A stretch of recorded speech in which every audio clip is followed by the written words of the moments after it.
Ahead of the Kharif sowing season, the government has assured farmers that they will not face a shortage of fertilizers, despite disruptions linked to the West Asia conflict. The war has impacted key maritime routes, affecting supplies of natural gas and ammonia, critical inputs for fertilizer production. This could potentially reduce India's domestic fertilizer output by 10 to 15%.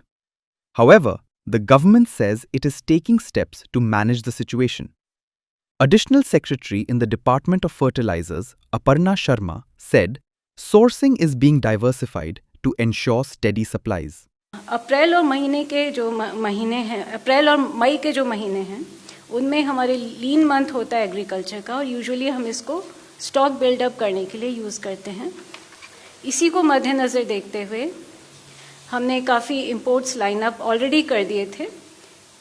Domestic production के बारे में जो gas supply है जो हमारी प्रभावित हुई थी 60% हो गई थी, जो धीरे धीरे बढ़ के 65 हुई और अब 80% तक हो गई है, जो कि हमने एम्पावर्ड पूल मैनेजमेंट कमेटी के माध्यम से हमने स्पॉट बेसिस पे टेंडर किए और हमारा अच्छा प्रोडक्शन 80% तक हो गया है सभी यूरिया यूनिट्स में. कोई भी यूरिया यूनिट जो इससे जो थोड़ी देर के लिए शटडाउन हुए भी थे, जो कि एनुअल शटडाउन होता है उनका, वो अब वापस उन सभी को गैस सप्लाई शुरू हो गई है.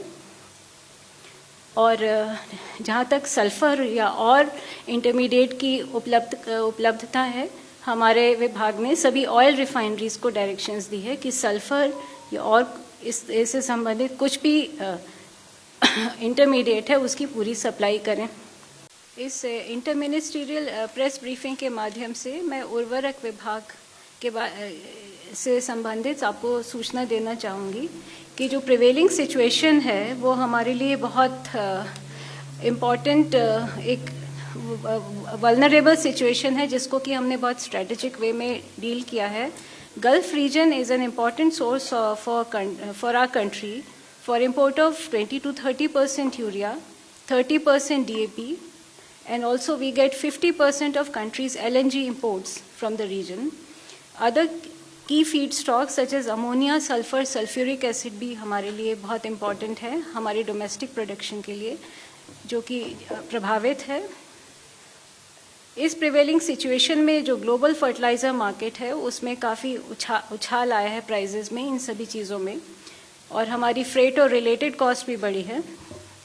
Domestic production of urea impact हुआ है और जो हाल ही में MOPNG की नोटिफिकेशन हुई थी, जिसमें कि फर्टिलाइज़र सेक्टर जो कि प्रायोरिटी नंबर 2 पे है, इससे हमारा यूरिया का डोमेस्टिक प्रोडक्शन भी प्रभावित हुआ, जिससे कि हमारा थोड़ा शुरू में हमारा जो प्रोडक्शन है थोड़ा इम्पैक्ट हुआ 30 से 35 हज़ार पर टन पर डे के हिसाब से. और इसी सिचुएशन के रहते जो हमारे जो एफर्ट्स हैं उनके बारे में आपको ये बताना चाहूँगी कि ओवरऑल रिक्वायरमेंट जो हमारी अपकमिंग खरीफ सीज़न की है वो 390 लाख टन है, जो कि हमें एग्रीकल्चर विभाग ने बताई है.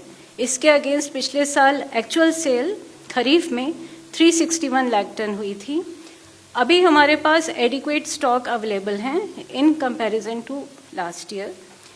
Overall stock as on date that we have is 180 LMT, जो कि पिछले साल 147 लाख टन थे. तो हमारी इससे पता चल रहा है हमारी जो स्टॉक्स हैं वो काफ़ी अच्छी उसकी स्थिति है. Earlier, on March 27th, Union Minister for Chemicals and Fertilizers, JP Nadda, told the Lok Sabha that there is no need for concern.